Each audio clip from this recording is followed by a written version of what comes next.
we speak with our guests, two individuals, and one will take us away from the COVID problems, the vaccine issues, etc. And none other than James Jimenez, Mr. James Jimenez, spokesperson of the Commission on Election. Bakit kanyo? Kasi po, dapat may 4 na milyon. There are 4 million Filipinos who are expected, who are, I think, I'll ask James to explain that, who should register as voters. Baka kanyo, pagdating ng 2022, kapag nagkakainitan na sa kampanya, dun lang kayo makakaisip magrehistro, and then you will be like the Americans. Please, don't be like the Americans, one election ago or 2 elections ago, where many of them were, don't want to get involved, don't want to do this, don't want to do that. And then when Donald Trump became president and started manifesting the Antichrist attitude, parang pahawak-hawak pa ng Biblia, pero galit sa mundo, medyo biglang sising-sisi sila. Many Americans regretted that they stood on the sidelines and they were sorry that they didn't vote, because apparently it was a close election, and had they voted, they may have had Hillary Clinton for president instead of Donald Trump. But that's water under the bridge, and that is something we don't want here. We don't want a situation na baka after 2022, God forbid, okay, we end up with politicians in office who prove to be less worthy than they acted during the campaign. And many of you were sitting on the sideline being lazy. Oh, I don't want to line up. It's COVID, blah, blah. We'll speak with James Jimenez. Then after James Jimenez, we will go to our friend Mayor Toby Tiangco of Navotas, because medyo iba rin talaga naman itong si Mayor Tiangco. He speaks his mind. Sabi ng mga tiga Navotas, and the good mayor said, I don't want the China vaccine. No Sinovac for me. Tatakot ako dyan. And well, given the struggles of Navotas, the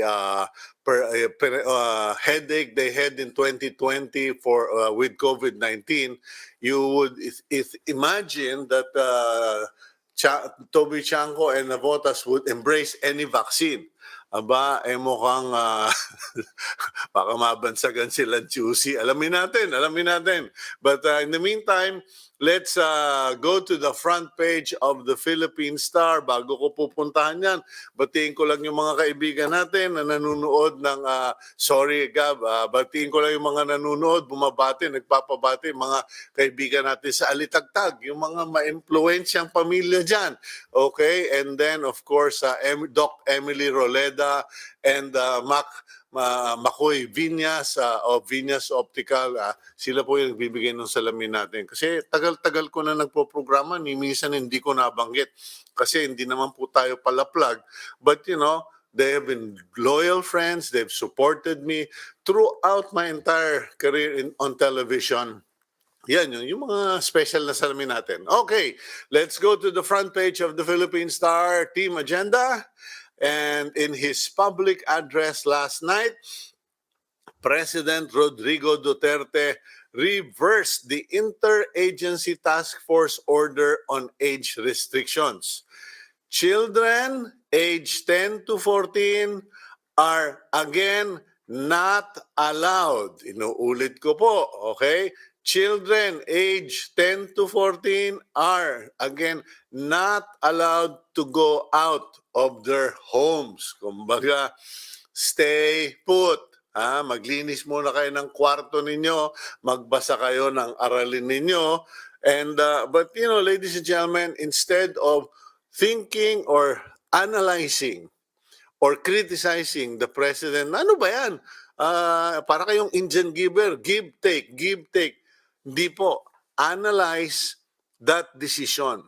Why would IATF say go, and then suddenly the president says stop? Alam niyo po kung bakit? yung pong COVID-19 UK variant na sinasabi nilang highly howable, highly transmissible, ay pati raw po sa Negros meron na. May 4 na yatang kaso. So meron na sa Negros, meron na sa Calamba, meron na sa Bontoc province, meron pang Caloocan ba yun, etc. and Quezon City. So sinasabi ko lang po, when you read the news, analyze why. And I think it is because the president was told, Mr. President, we have a problem. Okay, parang ano yan, Houston, we have a problem.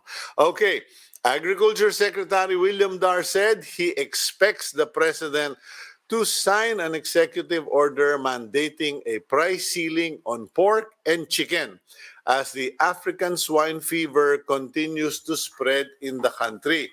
Alam niyo po, ang tawag ko dyan, DID, DID, damned if you do, damned if you don't.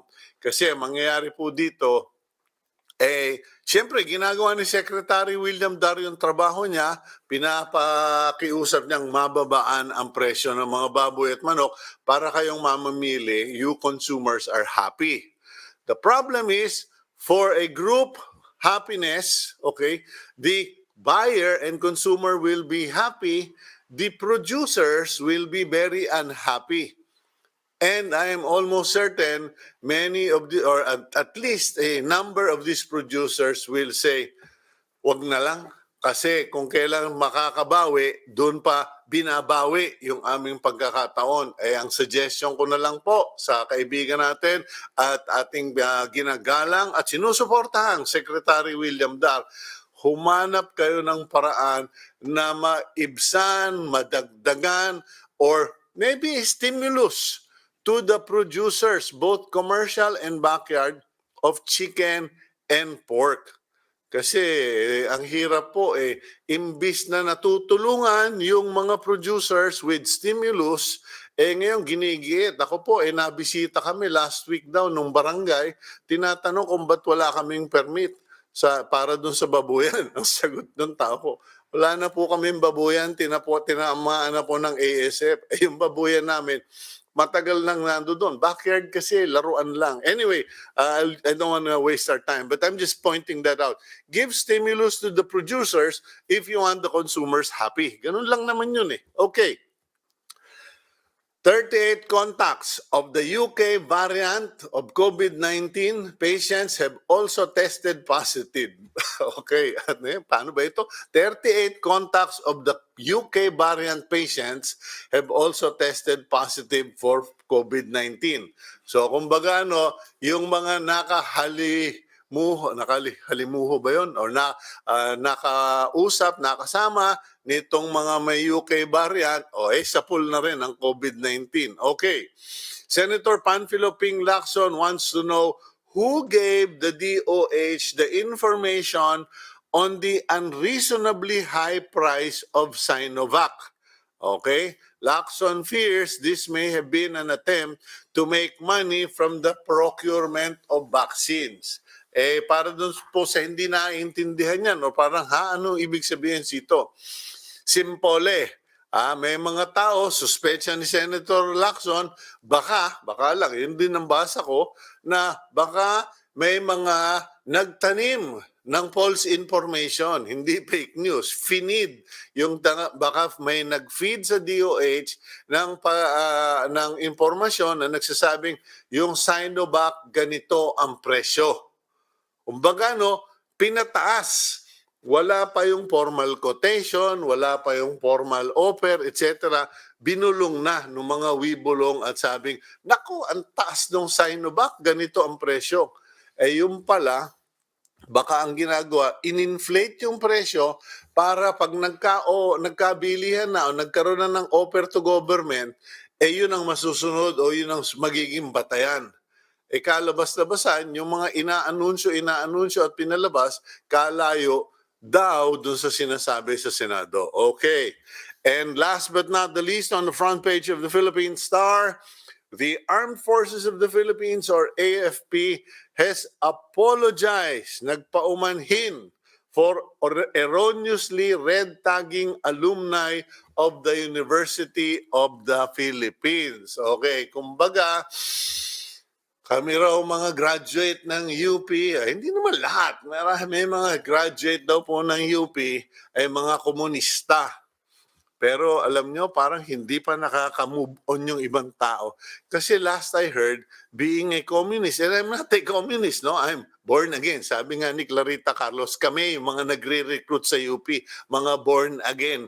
Nire-recruit namin yung mga tiga-UP para makilala ang Diyos. Kasi maraming pagkatagal-tagal sinasabi, mga tiga-UP ay walang Diyos. Ay sos, ang dami na naming mga born again dyan sa UP. Anyway, ayun po, sinasabi raw ng AFP, sorry, hindi naman lahat komunista.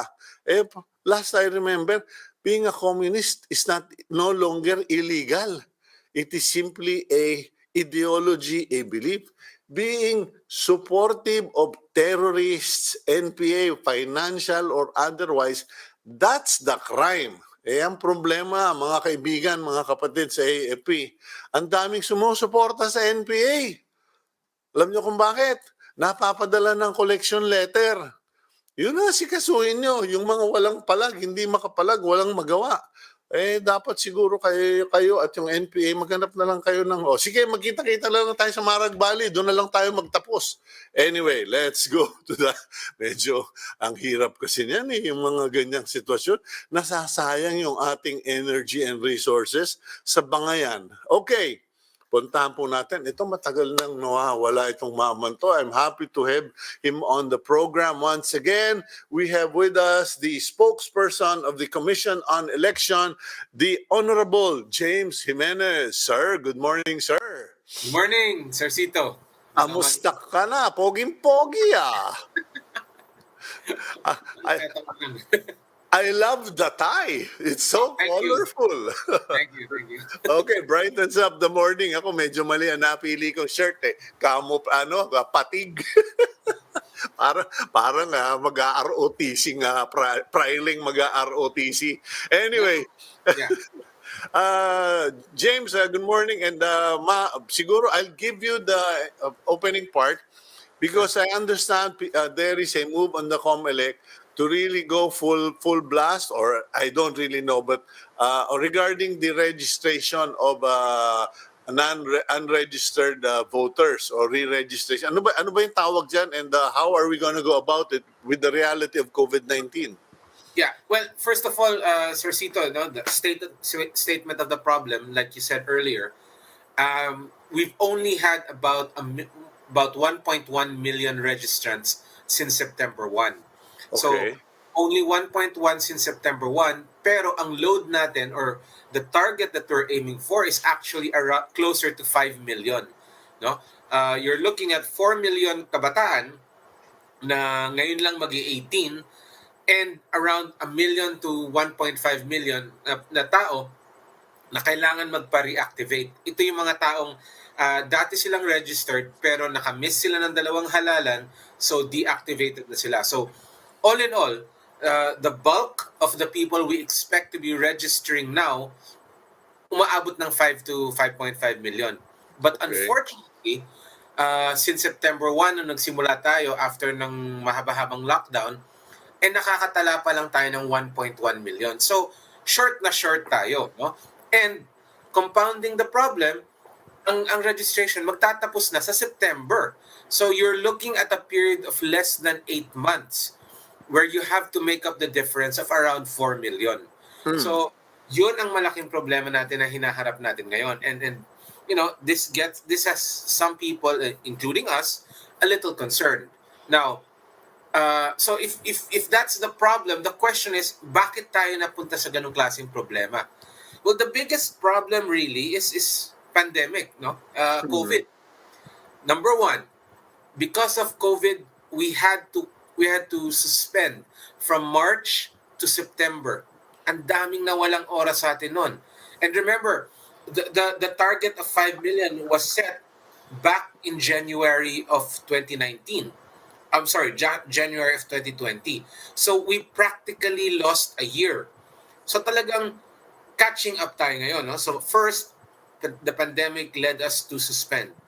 Second, when we lifted the suspension, hindi naman tayo makapag-arangkada ng maigi because we needed to protect the people from getting COVID at our registration centers. I'm sure you remember when we were gonna launch registration again in September, some city mayors actually petitioned IATF to stop us doing it.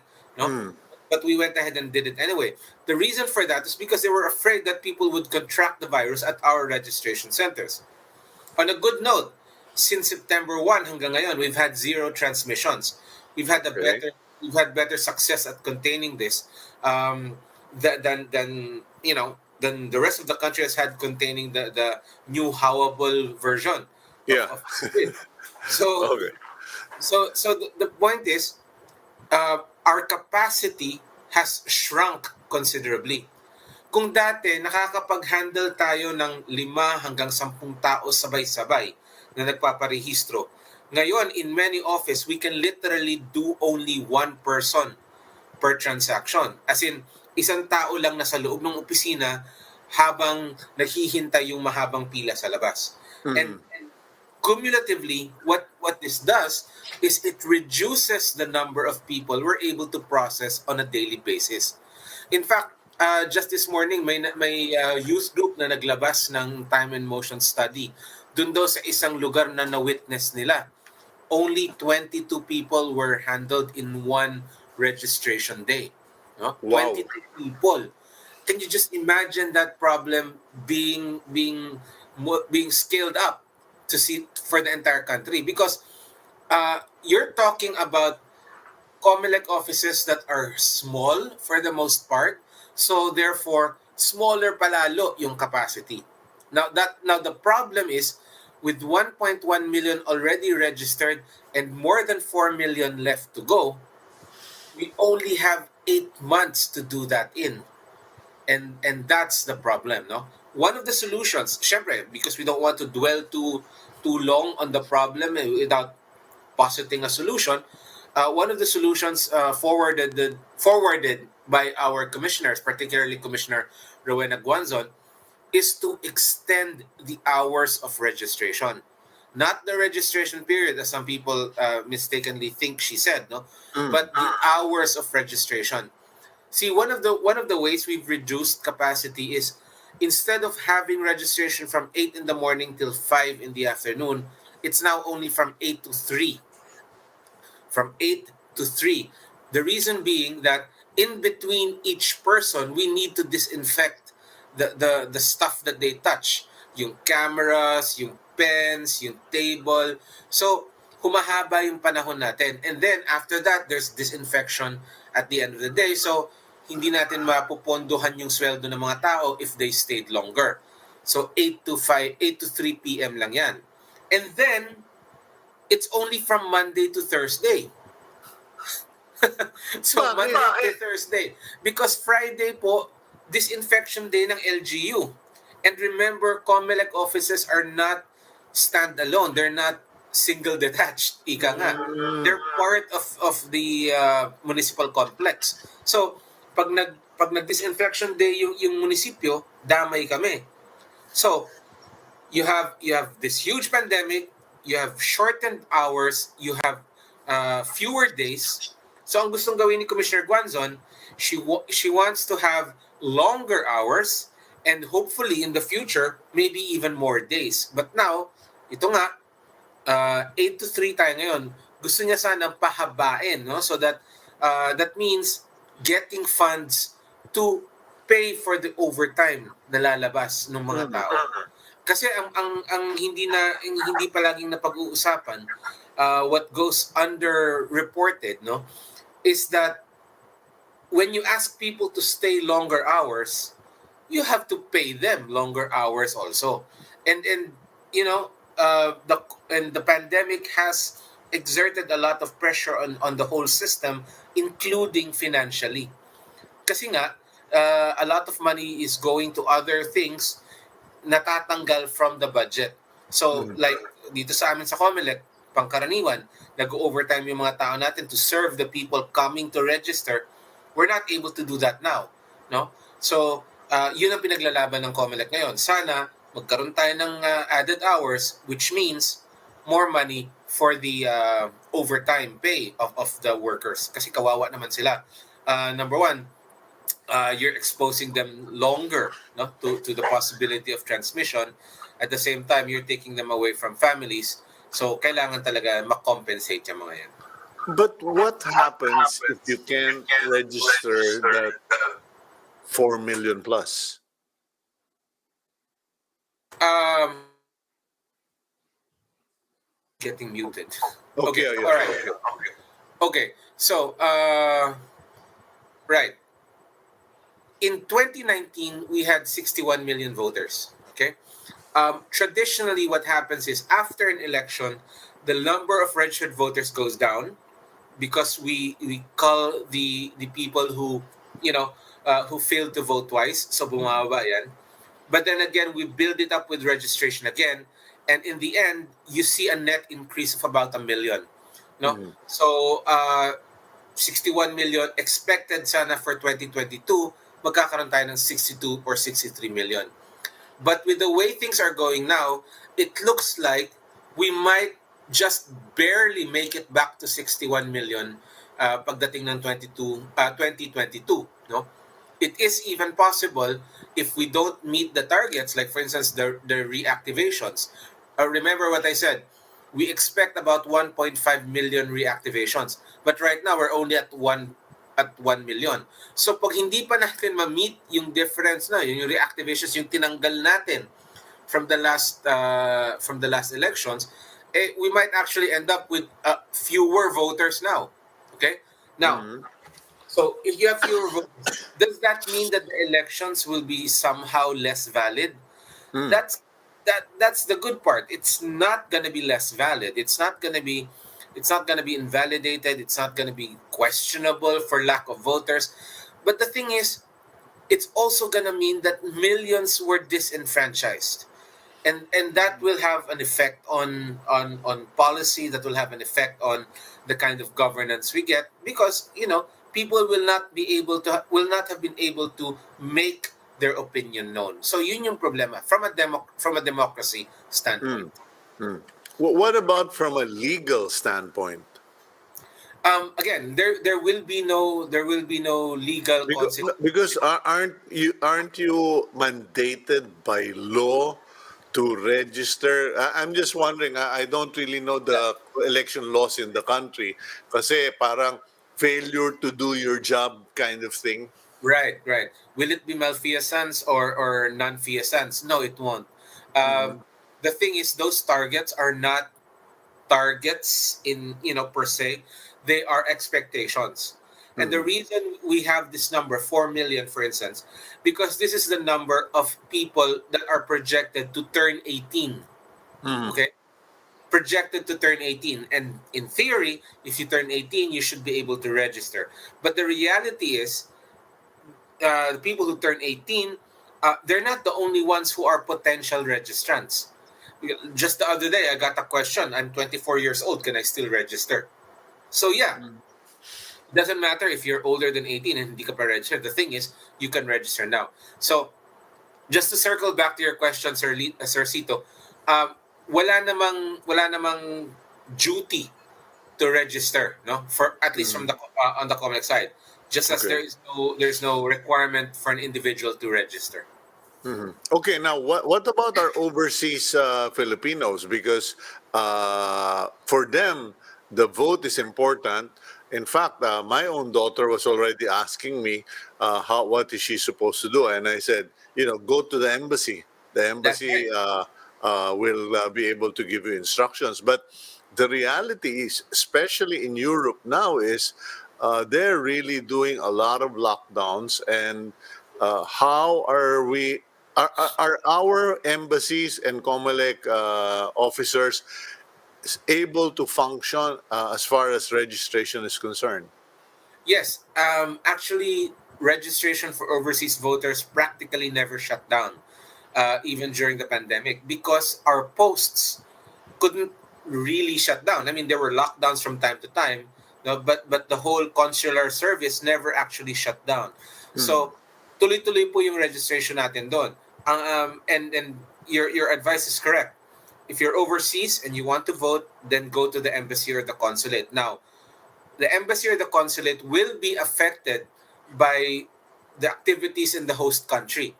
If the host country is undergoing a severe lockdown, then it is quite possible that because of that, the embassy will have to lock down as well. And only to that extent will the registration process be affected. The bigger problem, Sir Cito, are the people who have been forced to repatriate. People have been forced to come back because Yeah. they cannot vote in 2022 unless they file a transfer of registration. And they only have until August to do that. Yeah. When you are registered overseas in what we call the OVS, or Overseas Voting System, Mm. that's where you vote, OVS. You Yeah. cannot vote in the Philippines if you happen to be in country on election day. So what happens is, if you're in the Philippines, you file for a transfer so that your records get moved from the overseas system to the local registry, right? If you don't Mm. file that transfer, then you won't be able to vote in 2022. Now, the big issue there is that, number one, some people don't know that, okay, which is why we're pushing an information campaign specifically for overseas voters. Second, the people who do know that, they're holding back. They're not sure if they want to register kaagad dito sa Pilipinas kasi, naku, baka makabalik pa ako sa abroad. Oh, They're lalo na afraid. pag lumabas yung bakuna, ah, Exactly. takbuhan na lahat yan sa airport. Exactly. So, it's like a balancing game that they have. No? They're saying, kailan ako magpaparegister kasi baka makabalik ako. So, it's a game of when is my last possible opportunity, Mm. to register, kasi I'm gonna wait until then, baka sakaling makaalis ako. In which Mm. case, pag nakaalis ako, then I can vote where I'm registered, no? Yeah. So that those are our concerns right now, because as I said earlier, the time to transfer registration from overseas to local ends in August. It ends 30 days before the rest of the country stops registering it. Maaga Mm. silang matatapos. So malaki yung magiging problema natin diyan. Now, pagdating diyan papasok yung sinasabi mong legal consequence, Sir Cito. When you Okay. talk about domestic voting, okay lang na konti ang magparehistro because it won't affect the outcome of the elections. But remember, the overseas voting system is a creation of law. Yeah. And Congress is always on the lookout for non-performance. There's Mhm. always a threat na, wala namang bumuboto dyan, di wag na natin pondohan yan. Correct. So, and for the last few elections, this has been a real sore spot for the Senate, especially. For certain senators, they have called our attention to this many times over, and rightfully so. I might add, no, tama lang that they're very concerned about the low numbers that overseas voting is pulling in, and not just from a budgetary standpoint, also from the idea that why do you have an OVS when it's not apparently not serving the needs of the people? That's the thinking. There are a lot of roadblocks to So actually. you are. I'm sorry because we've run out of time, James. Sorry. But so you. No, it's okay. It's not your fault. You've really filled in a lot. But my final question is the reality of Congress pulling the plug on the OVS. Is it highly probable that in 2022 we will not have overseas voting system and funding because half if not most of our workers are all back here? Well, thankfully, hindi naman po for 2022. The problem is longer term. But for 2022, everyone is committed to have the elections, especially for overseas voters, even though we have to manage expectations na baka mas konti ang parehistro at bumoto sa 2022 Oh, overseas. Okay, well, I'll leave it at that. James, thank you very much for joining us this morning. And I promise you that we will be knocking on your door more often because there are a lot of Filipinos who want to vote in 2022.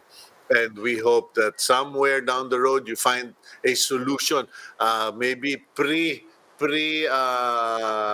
submitted Yeah. document and then camera na lang at saka fingerprint. Thank you very Yes. much, James. Thank you. Thank you very much for having me. Okay, that's our spokesperson at the COMELEC, Mr. James Jimenez. Medyo marami po tayong napag-usapan, areas of concern kasi ayun na nga, no, nahihirapan. There are about 4 to 5 million Filipinos na who did not vote in the last two elections. Natanggal sila sa listahan. There are at least 1 million to 2 million new voters who are coming into the system, etc., ay nako po, nakaka 1/5 pa lang po sila and the situation is not improving. So we don't know, but a big story would be that the overseas voting system is going to be very challenged dahil yung botohan ng OVS dun sa abroad. Yung boboto, karamihan nasa Pilipinas na dahil nirepatriate na because of COVID-19. We'll go for a quick break. And when we return, let's speak with the mayor of Navotas City, find out ano yung situation nila. Mayor Toby Tiangco will be up next here on Agenda.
Okay, you're back here on Agenda. And up next, we have Navotas City Mayor Toby Tiangco.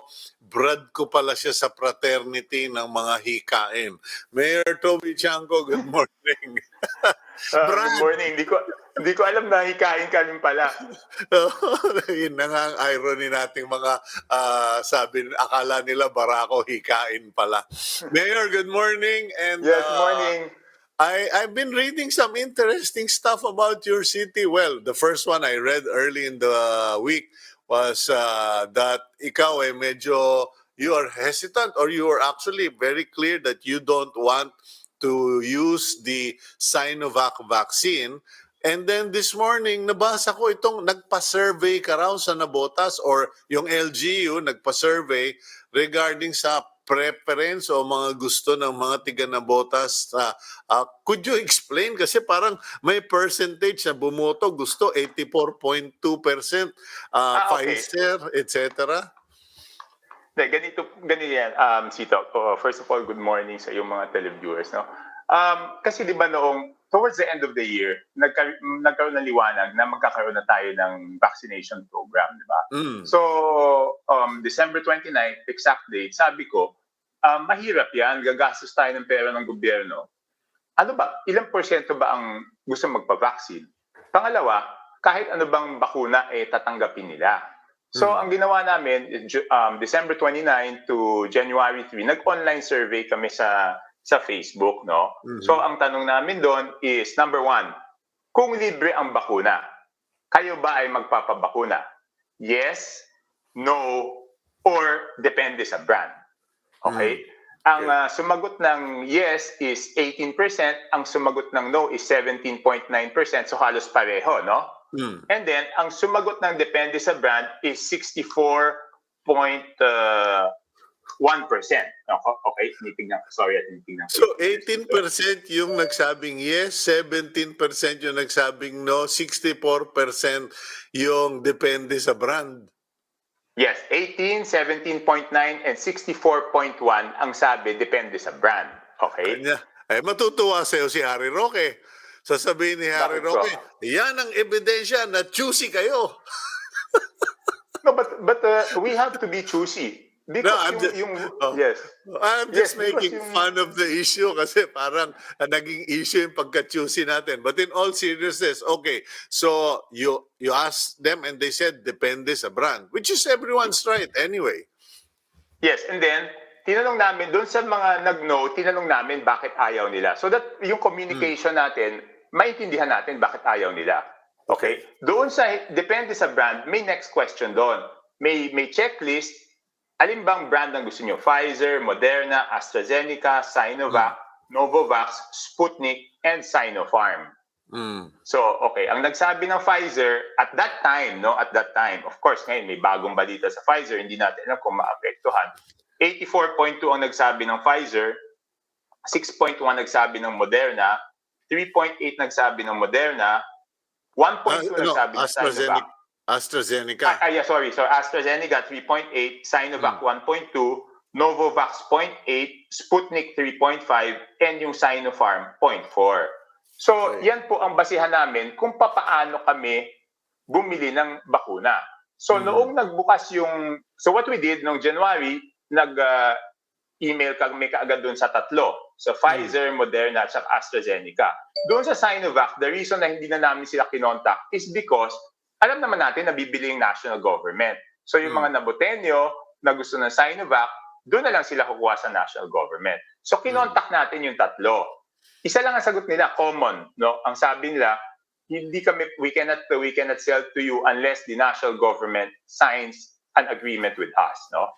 So ang naunang nagpirma yung national government was AstraZeneca on January 10.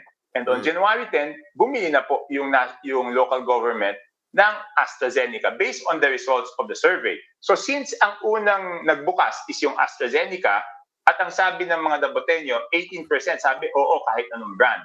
And then 3.8 of the 64.1, which is about 2%, sabi naman nila AstraZeneca. So 20% yan. So 20% ng populasyon namin, binili na namin doon sa AstraZeneca. And then next naman, sabi ng Moderna, malapit na kami magpirmahan sa national government ninyo. So yun naman, Moderna naman ngayon ang sinabihan na namin kung ilan ang kailangan natin. Tapos doon sa Pfizer naman, kasi yan ang mukhang unang darating sa national government, yung galing doon sa COVAX vaccine, ang paghahanda na ginawa namin is bumili po tayo ng 3 ultra-low freezers at saka 20 transport coolers. So yun ho yung paghahanda na ginagawa namin. Ngayon, doon sa sinasabi ng ating kaibigan na si Secretary Roque na hindi pwede maging choosy yung tao. First of all, yung vaccination is purely voluntary, no? So, ibig sabihin, kung ayaw nila o gusto nila, nasa sa kanila yun. Kung ang katwiran natin is huwag kayo maging choosy, baka ang sabihin ng tao ay ayaw lang namin magpabakuna, then mas malaki mawawala sa atin. So, bakit hindi lang natin ibigay kung ano yung gusto nila para mas madami ang magpabakuna dahil ang gusto naman natin, ang layunin natin is mas madami ang magpabakuna. Now, you were a former congressman, if I remember correctly. Yes. And nakasabay mo, I'm sure, si Congressman Rufus Rodriguez. And, Yes. Si Rufus, kaibigan natin, he said on the program, he has crafted a bill and is pushing it through Congress that will allow private corporations, and if I understand correctly, LGUs to buy their vaccines directly. Kumbaga, ngayon, aalisin na yung legal impediment na all vaccinations must be on national government. Are you supporting that law para direkta na kayo sa manufacturer? Kasi on the other hand, meron namang mga DILG na nagsabi sa akin na Cito, iniiwasan natin mapolitika kasi ang vaccination program. Baka gamitin naman ng mga mayor yan, pampapogi sa kanilang mga constituents. What's your reaction to those concerns and those ideas? First of all, Cito, no, hindi naman, I don't think it is the requirement of the national government. It is actually the requirement of the pharmaceutical. Kasi nung nag-email kami sa pharmaceutical, sila mismo yung nagsasabi, we cannot sell to you if it's not part of the national vaccination program. So sa tingin ko, ang iniiwasan nila dito is yung kung saan-saan mapunta yung vaccine, di ba? Kaya gusto nila kontrolado para siguradong talagang mapupunta doon sa programa ng gobyerno, no? Number one yon.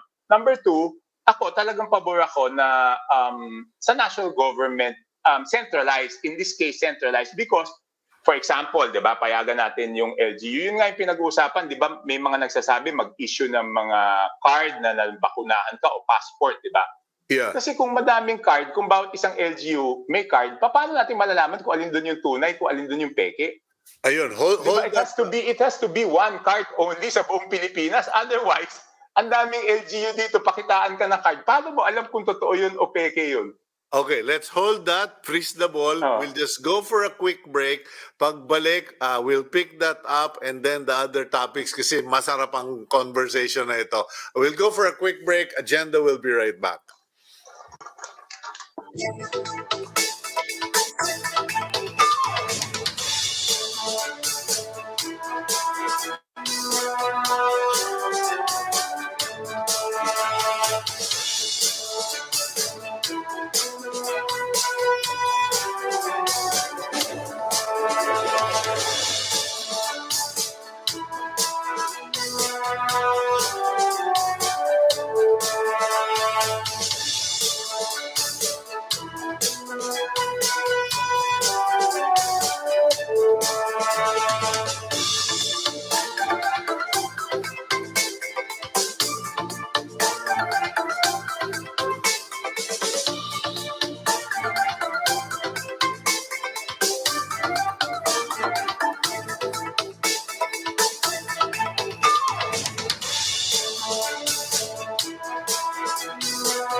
Welcome back to the program Agenda. I'm your host, Cito Beltran, and you are watching us via Signal TV channels 8 and 250, as well as on facebook.com/OneNewsPH. Let's go back to Mayor Toby Tiangco. Mayor Toby, yes. Okay, yung binanggit mo yan, yung passport and the national vaccine program. Now, okay, let's align everything. The pharmaceuticals want to supply vaccines only to the government, primarily because they want vaccines to be part of the national vaccination program of a country. Hindi ito commercial arrangements, it's a program. So good. Number two, sabi naman ng DILG, pwede kayong mga local government bumili ng anumang gusto ninyong vaccine brand, but 50% will be supplied by the national government.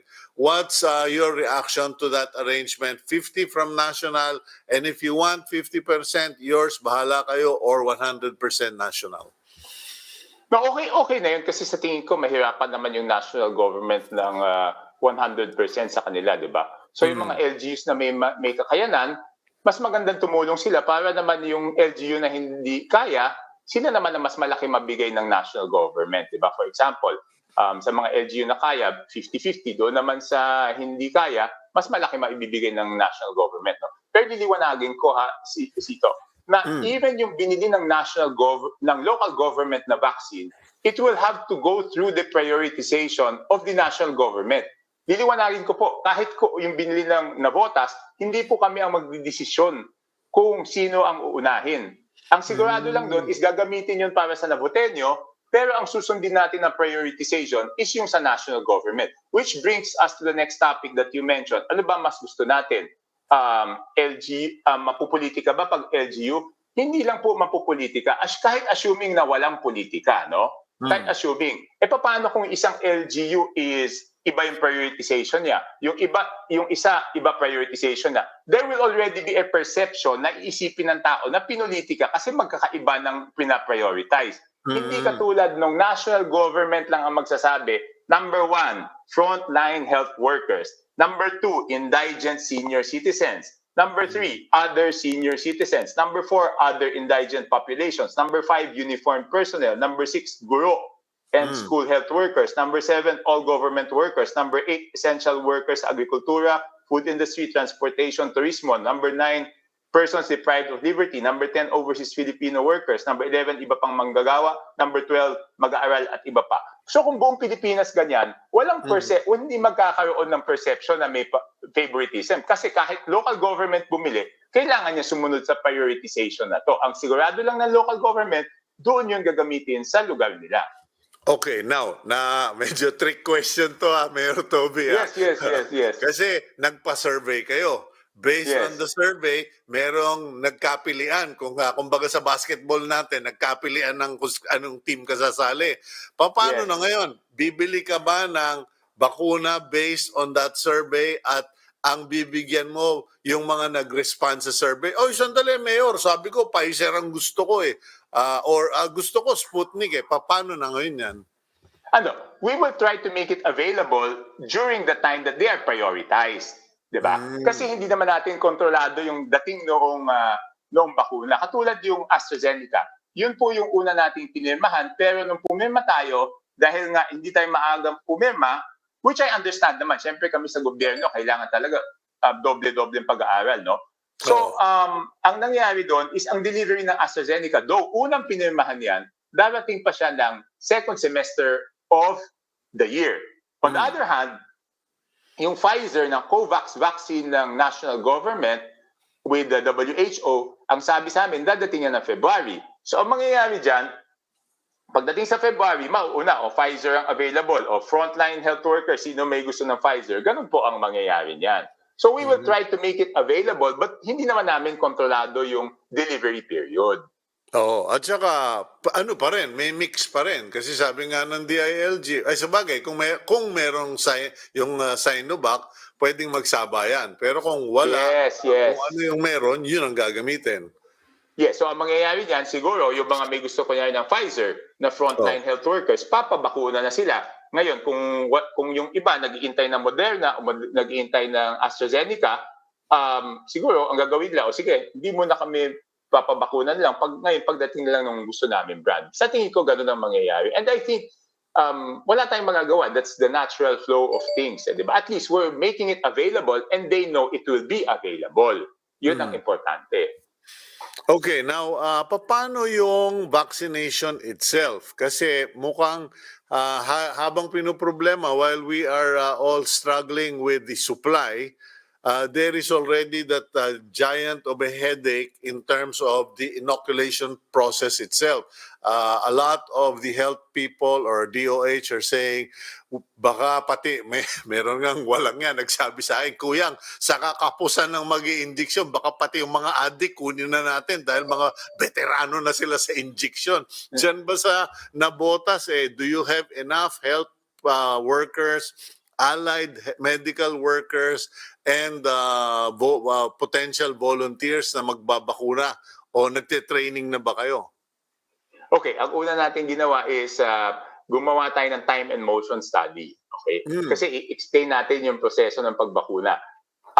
Ang first process is dapat, ngayon pa lang, no? Kahit wala pa yung bakuna, we encourage everyone na i-fill up yung online form. Kasi may uniform na form yan na binigay per LGU ang DOH na dapat fill upan. Okay? Kahit siyang LGU kayo, pare-pareho po yung tanong, siguro iba-iba lang yung link na ibibigay sa inyo ng LGU nyo. No? So we encourage na kahit pang 8 priority ka, mag-fill up ka na ng form. No? So yan, number 1 procedure yan. Number 2, syempre, pag nandyan na yung bakuna, ipapaalam sa inyo yung schedule. Number 3, pagdating nyo doon sa araw ng pagbabakuna, hindi po kayo agad babakunahan. May consultation pa dyan, ipapaliwanag sa inyo, i-verify na yung mga sagot nyo sa Form A tama, at may check-up po yan. Okay? Number 4, babakunahan kayo. And number 5, pagkatapos yung bakunahan, you will have to stay there between 15 to 30 minutes, no? Para maobserbahan. So, ang mahirap, hindi madali itong prosesong ito because from the time na tatanggapin namin yung bakuna, dapat siguraduhin namin na walang break doon sa cold chain, di ba? Lalo na doon sa Pfizer. Required doon to maintain -70. Kaya nga bumili tayo ng ultra-low freezers, bumili tayo transport cooler, bumili tayo ng generator, bumili tayo ng UPS kasi dapat dire-diretso yung temperatura nun. So doon palang challenge na yan sa LGU. Doon sa pagbabakuna, nag-time and motion kami. Pero sa 29th, sa Friday pa namin gagawin yung actual parang dry run. So doon pa lang namin malalaman kung tama yung time and motion na ginawa natin. At sa Navotas, yes, sa Navotas, ang ginawa namin is gagamit kami ng 20 schools, no? So 20 schools ang gagamitin natin at ang tinitingnan namin doon sa 20 schools, per school, 100 per day ang mababakunahan. So 20 times 100, that's 2,000 residents per day. Yun yung initial na tinigan sa rollout. But of course, I think kahit conservative yon, baka sa una magkakaroon ng glitches kasi tinitingnan ko pag nanonood ako ng TV, lahat ng nakikita ko, madami silang vaccine. Ang problema is yung pag-roll out sa ibang bansa. Of course, nakita ko yung pinaka-efficient yung Israel pero talagang magaling naman talaga dun 'di ba? But other countries like the US, talagang nahihirapan sila mag-roll out. So I think there will be a learning curve. Yeah. Kasi naman sa Israel naman, paglabas pa lang ng bata, baby pa lang, meron ng insignia yun ng Israeli army. Lahat sila talaga trained, sobra. But so, ibig sabihin, mahirap i-compare, ba? Mahirap i-compare tayo sa Israel But Mayor, ang tanong ko, no, and I think this is going to be a legitimate concern and it's happening already in some countries, people jumping the line.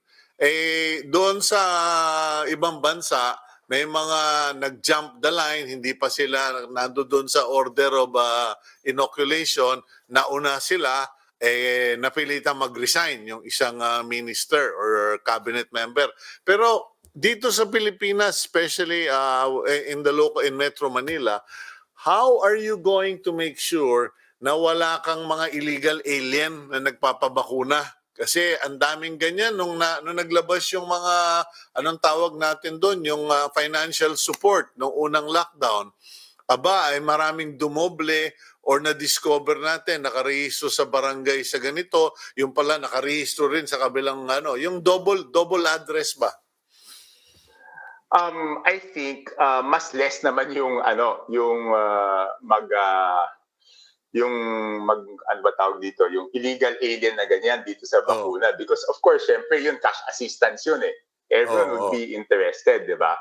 Dito, sa tingin ko, meron naman talagang susubok yung mauna ba? Sa linya, no? Yung gustong mauna, meron sa Navotas.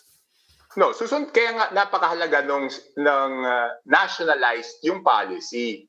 Because mahahalata mo kaagad kung may nauna. Diba? Kasi pag iba-ibang policy per LGU, they will just say that is their local policy, diba? Pero kung dito, national government, mas madali yung check and balance. Kasi kunyari, hindi ka naman frontline health worker. Frontline health worker pa lang ang binabakunahan. Paano ka naman nabakunahan, diba? So mas madali yan pag nationalize. So isang polisiya na lang ang susundin natin.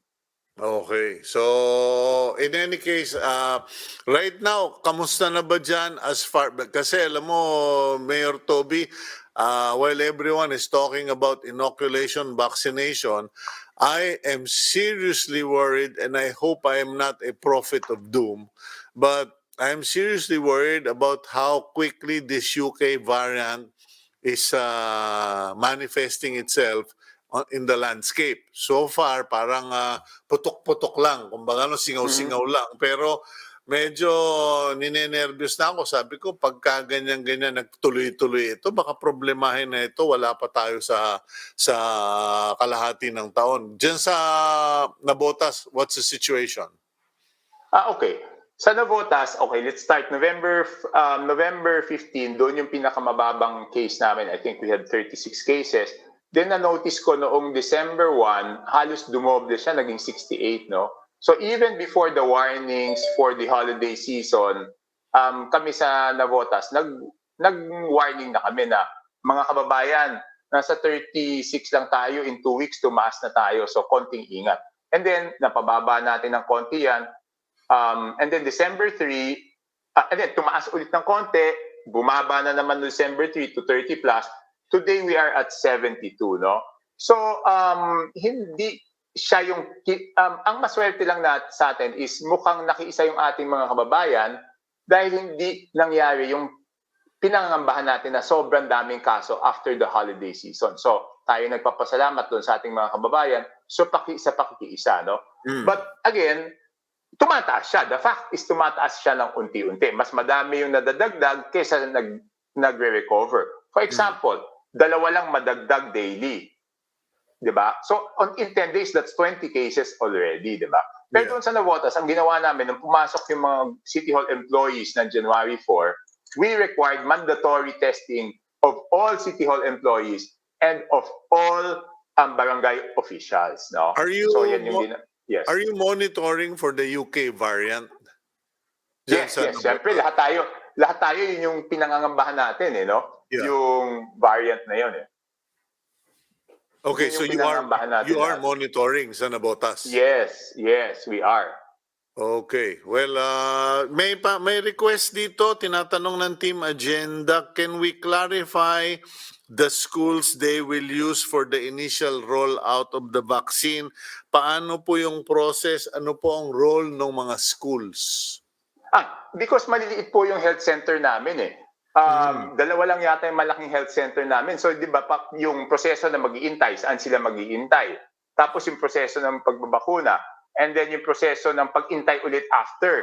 So, kailangan namin yung schools. No? Aside from that, we would like to assure yung ating mga constituents na kasama doon sa time and motion study natin is yung kung magkaroon ng adverse effect, ano yung gagawin sa kanila. So, pinaghahandaan din yan. So, huwag kayong mangamba na baka kung nagka-allergy kayo, anong gagawin sa inyo? Pinaghahandaan din yan. May plano din para dyan. So, it's not only the vaccination, even the adverse effect na maaring mangyari.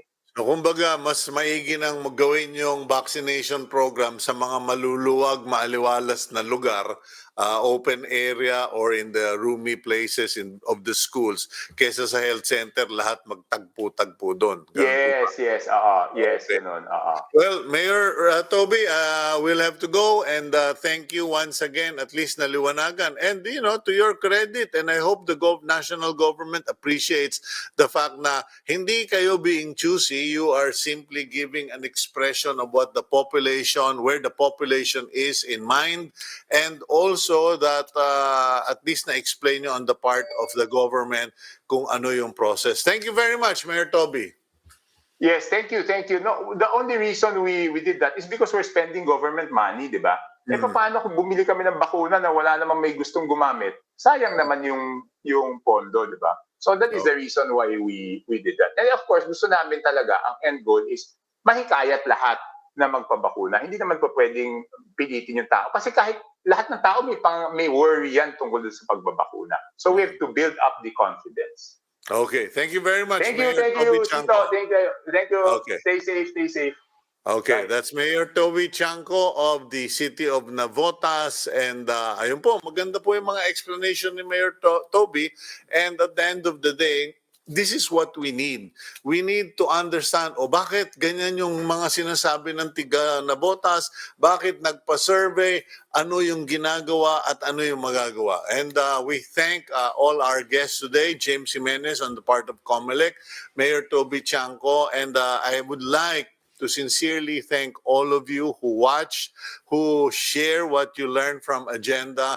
And kung meron po kayong suggestions, please feel free to let me know. Hindi ko lang po basta immediately masasabi on air kasi hindi ko kaya, hindi ko ako teki. 3 po yung binabantayan kong monitor dito plus keeping my eye on the camera. But in any case, it's been a pleasure to host the show today.